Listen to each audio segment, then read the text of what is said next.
What is up, Aries? Welcome to your general timeless reading. If you're new, welcome. If you're not, welcome back.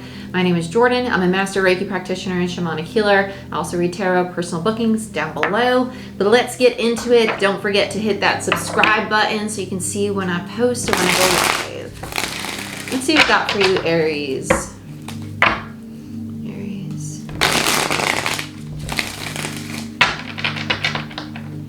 It's almost like you have too much time, but you feel as if you have no time at all. Okay. Aries. Aries, you're a little scattered. It's almost like you're trying to put all the pieces together. I feel like you might have a lot on your plate and just, it's not really a feeling of overwhelm. It feels more so like there's a lot to do. What's my new routine, basically? Like, how do I want to structure this for myself? Clarity is going to come in for you right now. You just got to sit with it. The Seven of Pentacles in reverse. You've done everything you can do with this. I feel another person coming in. Yeah, Three of Cups. So this is a reconciliation we have coming in. This feels very old. Yeah, Three of Swords. And then you have the Seven of Cups. I feel like somebody's going to come back that you might have experienced a betrayal with. It's like you have all this. It's like you might have a new place you're living, a new job, or a new routine you're implementing. Then out of nowhere, the universe is like, let's add this to the mix. And then somebody comes in here with the Three of Cups and the Three of Swords. I feel like this is resurfacing an old pain for you. And the purpose of it is to make space and also find clarity, because this chaos or struggle you may be having with your routine might also be because you just don't have the space to really structure that new schedule yet, right? This might be what you need to clear out in order to move forward. Bottom of the deck, we have the Three of Wands. I like this a lot with the Three of Wands. The Three of Wands is indicative of the path you're intended for. It's about moving forward and taking opportunity. So let's dive into it. If you want access to the monthly readings, check out Patreon. I also do moon cycle readings on there and weekly live chats. So if you want more content and you want to be part of a cool spiritual community, go ahead, check that out. Let's see what we got for Aries. Lots of cards on your Eight of Swords in reverse. It kind of feels burnt out. I'm not going to lie. There's something in your energy that does feel a little burnt out, a little tapped. Seven of Pentacles, Ace of Swords. You know that what you've been investing in, this doesn't feel like this relationship. This feels like things in your personal life. It's right for you. It is right for you. Whatever you're building, you're going to prosper with it. But this Ten of Wands is associated with this relationship or this interaction. It feels like something that you're not aware is applying to the wall you're hitting right now. With the Chariot and the Star and the Three of Wands, which you have in your overall energy, the Divine is trying to help you to be able to see and receive the opportunity that's coming your way, but it's going to take a pivot. It's going to take moving in a new direction or moving in a new way. The Star's Aquarius energy, by the way. The Chariot is Cancer. And yeah, that's pretty much it for right now. Let's look at the Seven of Pentacles. I just heard a sudden halt. I feel like this is going to be a little combative with this person. I'm not going to lie. Yeah, I feel like you're going to get to a realization like, I'm better off without this in my life. I'm good. I'm getting my ducks in the row.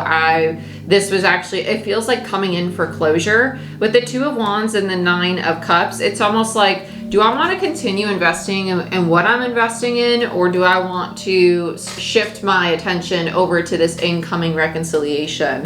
I think that you're going to see very clearly that an ending needs to occur here. And it's strange because you're really happy even in this chaos. Like, it doesn't feel like an overwhelming chaos in a negative way. It just feels like, you know, when you're really busy and just got a lot of things to do, you're thriving in it though. You're really adapting. Yeah, Two of Swords, Two of Cups.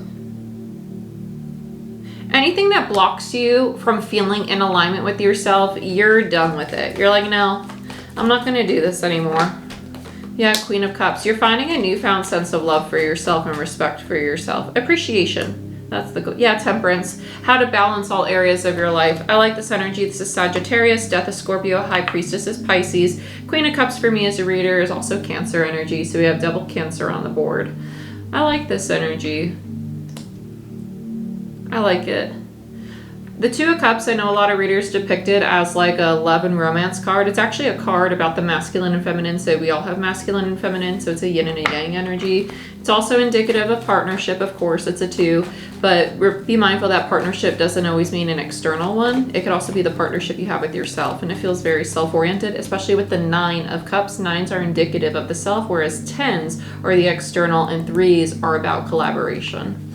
And you have 2 3s here, which tell me that collaboration with this person has been a struggle of balance, as well as not always reciprocated, which is the same thing basically. Let's see what we got here with the 3 of Cups. I want to see why they're coming back. Yeah, they feel stuck, and they think that what's going to solve their problem is coming back, and let me go back to the old, let me go back to the familiar. It's a time of adapting. It is a time of adapting. Don't go back. Yeah, the Hermit. And you're like, nah, I'm good. Mercury retrograde's coming to an end, so a lot of people are going to think about the past. A lot of people are going to want to pursue the past. It doesn't just have to be people. It could also be going back to old habits, going back to old routines. It's kind of like when you're Windexing a window and you're like, oh, I missed a spot. Let me see, like, did I get it all? It's the last double check. I don't think you're going to be very interested in this once it shows up. Yeah, you have the King of Swords. It's not an emotionally driven approach. It's because they want to feel peace in their own mind, and they're struggling to do so with their own life. So they're looking for that peace to come to them externally, and they're not going to find it that way. Let's tell me more about the Sun here for Aries, which is Leo. Yeah, 10 of Swords. Yeah, so Gemini. But with the Sun, it is also Leo and Aries for me as a reader. The Sun is Aries for me as a reader, but it is Leo energy. And then you have the Hermit, which is Virgo. King of Swords is Aquarius, if you care about the court cards.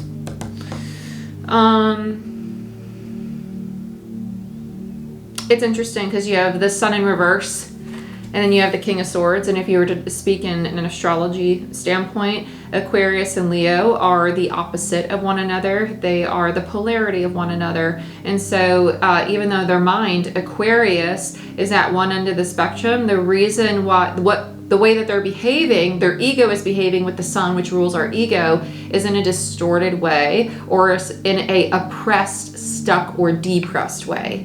So just be mindful of that. The way that they're moving is not because of a healthy ego, like a healthy self-confidence or a healthy sense of ambition or a healthy sense of desire. It's actually rooted in a fear, right? So this feeling of stuck, of hitting the brick wall and not moving forward. Yeah. Let's look at the 3 of Swords.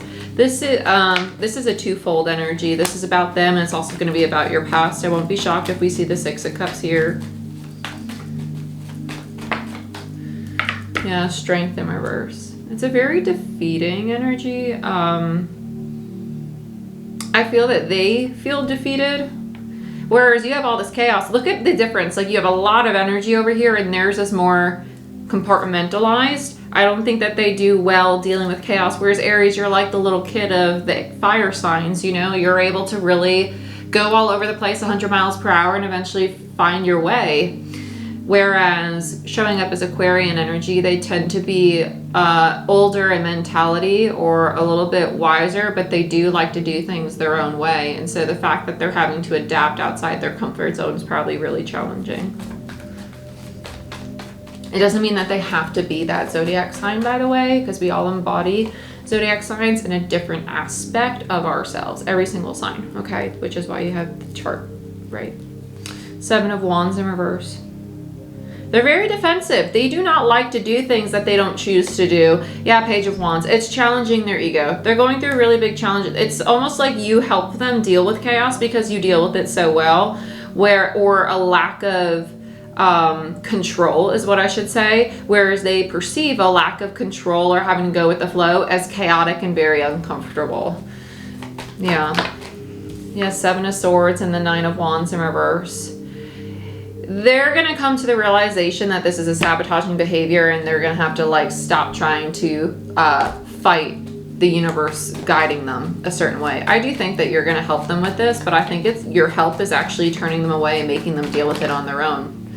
You know? Yeah, Six of Cups in reverse and the Four of Cups, which is quite literally the past person rejecting them. So you rejecting them, right? You are the past person. They're like, oh gosh, I just got to stop self-sabotaging. And it's because Six of Cups, right?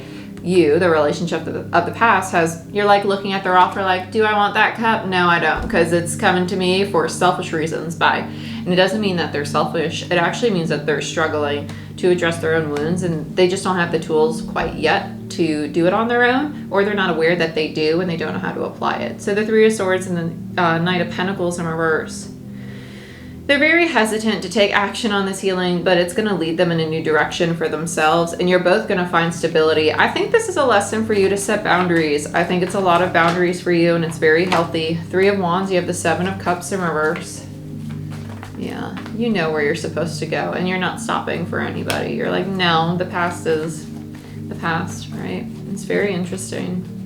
I like it. I like it a lot for you, Aries. Let's get one more in the overall. Yeah, King of Wands, which is Aries energy, followed by the Fool and the Ten of Pentacles. So same thing again, Eight of Swords and the Five of Swords, which is the Three of Swords. I do think that after this lesson, you're going to go into, it's like this is very common when we achieve success, when we achieve this Ten of Pentacles, that scarcity mindset, anything left in a scarcity mindset is going to creep back in. And I think that's what this overthinking and inner conflict will be. So just be mindful of that. It's what is incoming to you, because you're going to have a newfound confidence in yourself to build whatever foundation this is. Yeah. So you're going through the same lesson, but you're meant to go through it individually. But the reason you're coming together is to create energetic space so you can have your own new beginnings.